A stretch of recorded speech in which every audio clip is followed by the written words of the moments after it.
ГСП онлайн. Городские новости сейчас.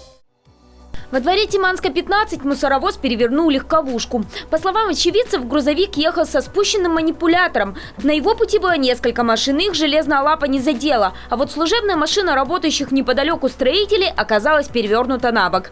Павел и Александр утверждают, водитель мусоровоза даже не сразу заметил, что его техника снесла помеху справа. Он не заметил, вот жук стоял, он жука чуть не задел, короче. Хорошо, он здесь задом бы стоял жук, он бы и жука бы снес вообще. И тут еще машина.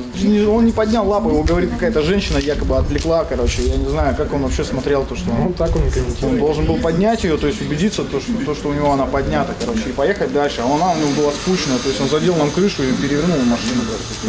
Сам водитель большегруза признался молодым людям. Это у него уже не в первый раз. Но по закону такое действие расценивается как наезд на настоящее транспортное средство и никак не карается. Ремонтировать перевертыш будут за счет страховки.